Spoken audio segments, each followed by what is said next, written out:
السلام علیکم ویورز۔ آج قرآن پاک کی بہت ہی خوبصورت سورہ فلق کا ترجمہ اور اس کی تشریح بیان کی جائے گی، کیونکہ اس صورت میں اللہ پاک نے اللہ رب العزت نے اپنے بندوں کو اپنی مخلوق کے شر سے بچنے کا حکم دیا ہے۔ تو آئیے چلتے ہیں قرآن پاک کی سورہ فلق کا ترجمہ اور اس کی تشریح کی طرف۔ احادیث میں سورہ فلق اور سورہ ناس کے بہت سے فضائل بیان کیے گئے ہیں۔ ان میں سے 3 فضائل درج ذیل ہیں۔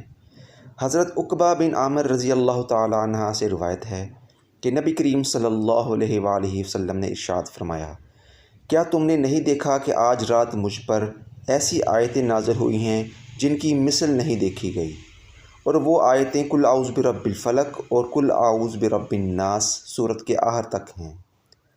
حضرت ابو سعید خدری رضی اللہ تعالی عنہ فرماتے ہیں، حضور پر نور صلی اللہ علیہ وآلہ وسلم جنات سے اور انسانوں کی نظر سے پناہ مانگا کرتے تھے، یہاں تک کہ سورہ فلق اور سورہ ناس نازل ہوئی۔ پھر آپ نے ان صورتوں کو پڑھنا شروع کیا اور اس کے علاوہ دیگر وظائف کو چھوڑ دیا۔ حضرت عباس رضی اللہ تعالی عنہ روایت کرتے ہیں کہ حضور اقدس صلی اللہ علیہ وآلہ وسلم نے ارشاد فرمایا، میں تمہیں وہ کلمات نہ بتاؤں جو شریر جنات اور نظر بد سے اللہ تعالیٰ کی پناہ طلب کرنے میں سب سے افضل ہیں۔ انہوں نے عرض کی، یا رسول اللہ صلی اللہ علیہ وآلہ وسلم، کیوں نہیں، آپ ضرور بتلائیے۔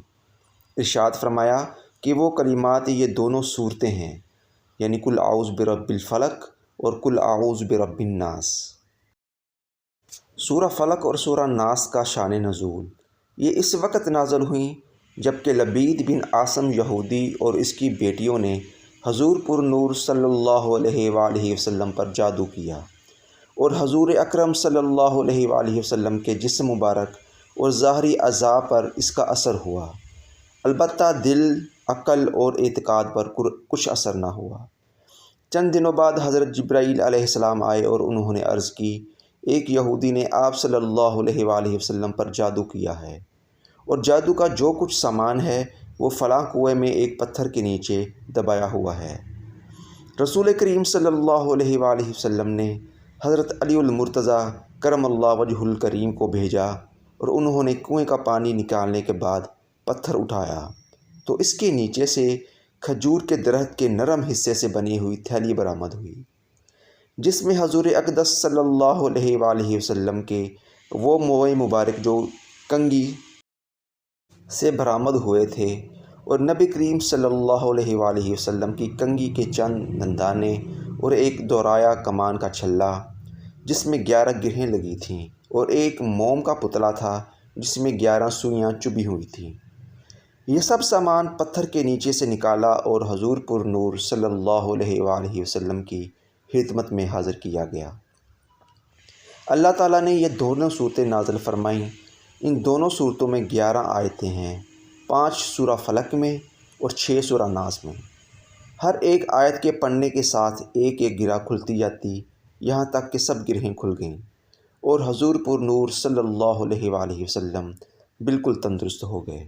تعویذات اور عملیات سے متعلق ایک شرعی مسئلہ ذہن میں رکھیں کہ وہ تعویذ اور عملیات جن میں کفر یا شرک کا کوئی کلمہ نہ ہو جائز ہیں، خاص کر وہ عملیات جو آیات قرآنیہ سے کیے جائیں یا احادیث میں وارد ہوئے ہوں۔ حدیث شریف میں ہے کہ حضرت اسماء رضی اللہ تعالی عنہا نے عرض کی کہ یا رسول اللہ صلی اللہ علیہ وآلہ وسلم، جعفر کے بچوں کو بہت جلد نظر لگ جاتی ہے، کیا مجھے اجازت ہے کہ اس کے لیے عمل کروں؟ حضور پر نور صلی اللہ علیہ وآلہ وسلم نے اس کی اجازت دی۔ سورہ فلق اور سورہ ناس کے شان نزول سے ہمیں 4 باتیں معلوم ہوتی ہیں۔ جادو اور اس کی تاثیر حق ہے۔ نمبر 2، نبی کے جسم پر جادو کا اثر ہو سکتا ہے، جیسے تلوار، تیر، نیزہ۔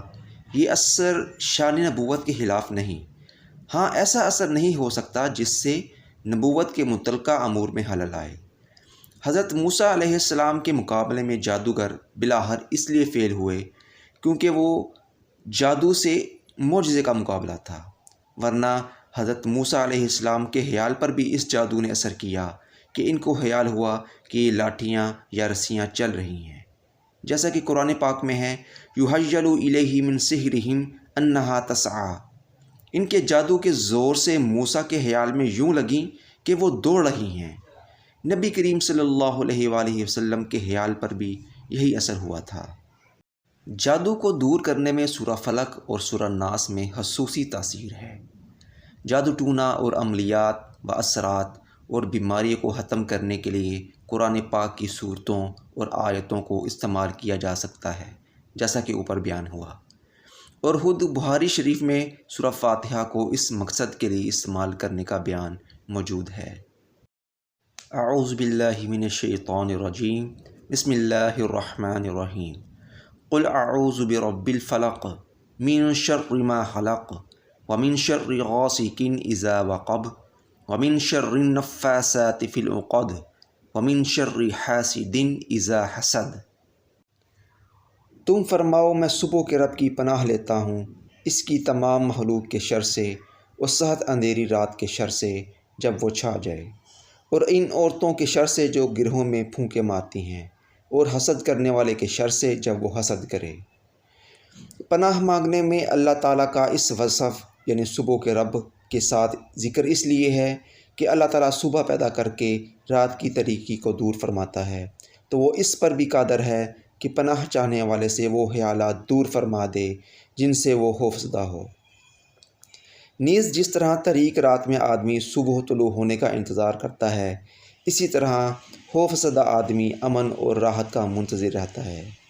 اس کے علاوہ صبح مجبور و لاچار لوگوں کی دعاؤں کا اور ان کے قبول ہونے کا وقت ہے۔ تو اس آیت سے مراد یہ ہوئی کہ جس وقت کرب اور غم والوں کو آسانیاں دی جاتی ہیں اور دعائیں قبول کی جاتی ہیں، میں اس وقت کو پیدا کرنے والے کی پناہ چاہتا ہوں۔ ایک قول یہ بھی ہے کہ فلق جہنم میں ایک وادی ہے۔ من شر ما خلق اس کی تمام مخلوق کے شر سے۔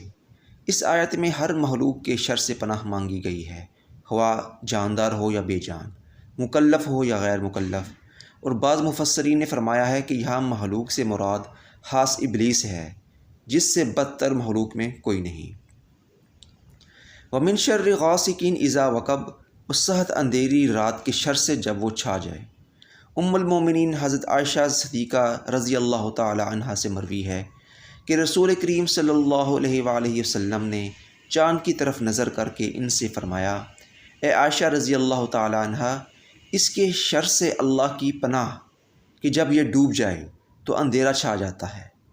اس سے مراد مہینے کی آخری راتیں ہیں جب چاند چھپ جاتا ہے، تو جادو کے وہ عمل جو بیمار کرنے کے لیے ہیں کیے جاتے ہیں۔ ومن شر النفاثات فی العقد، اور ان عورتوں کے شر سے جو گرہوں پر پھونکے مارتی ہیں، یعنی جادوگر عورتیں، ان کے شر سے پناہ مانگنا، جو ڈوروں میں گرہ لگا لگا کر جادو کے منتر پڑھ کر پھونکتی ہیں، جیسا کہ لبید کی لڑکیوں نے نبی کریم صلی اللہ علیہ وآلہ وسلم پر جادو کیا تھا۔ تعویذات سے متعلق ایک اہم شرعی مسئلہ یہ ہے، ناجائز کاموں کے لیے تعویذ گنڈے ناجائز و حرام ہیں، جبکہ جائز مقصد کے لیے گنڈے بنانا اور ان پر گرہ لگانا، قرآن مجید کی آیات یا اللہ تعالیٰ کے اسماء پڑھ کر دم کرنا جائز ہے۔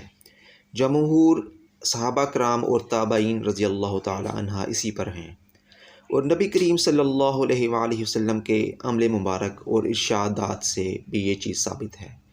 چنانچہ حضرت عائشہ صدیقہ رضی اللہ تعالی عنہ روایت کرتی ہیں، آپ فرماتی ہیں کہ جب حضور پر نور صلی اللہ علیہ وآلہ وسلم کے اہل میں سے کوئی بیمار ہوتا تو حضور اقدس صلی اللہ علیہ وآلہ وسلم معوذات یعنی سورہ فلق اور سورہ ناس پڑھ کر اس پر دم فرماتے۔